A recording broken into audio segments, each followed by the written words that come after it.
কোনো একজন নারী, সে হয়তো পর্দা মেনটেন করে না, একটু হিপ হপ স্টাইলে চলাফেরা করে, তো সে ভাবলো যে না, আমি তো অনেক ভুল করে ফেলছি, আমি সংশোধন হব, আমি প্র্যাকটিসিং হতে চাই। তো এখন যখন সে আপনার কাছে আসছে নাসিহাত নেওয়ার জন্য, আপনি যদি বলেন যে তোমার এই করতে হবে, বোরকা ঝুলাইতে হবে, হাত মোজা পা মোজা, পারবে? এ বলবে আগে যা ছিলাম ভালোই ছিলাম। তাকে একটু একটু করে বোঝাতে হবে, মানে এই হেজাব এটা কেন, হ্যাঁ, কাভারিং আওরা এটা কেন, কেন এটা করতে, এটা বেনিফিটটা আগে বুঝালেন যে Islam consider women as a queen, নারীকে ইসলাম কি হিসেবে কনসিডার করে?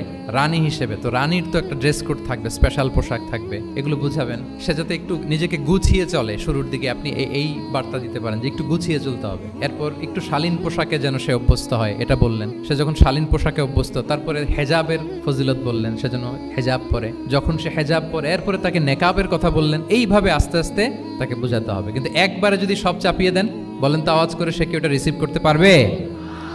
কারণ এই যে গ্রাজুয়ালিটি আর তাদাররুজ, এই সিস্টেমটা আপনি ভায়োলেট করেন নাই। একটু একটু করে বললে এটা মানুষের ফিতরাতের সাথেও যায়, তার নেচারের সাথেও যায়। আমরা মদ হারাম হওয়ার কথা জানি, কয়টা স্টেপে হারাম হয়েছিল মদ?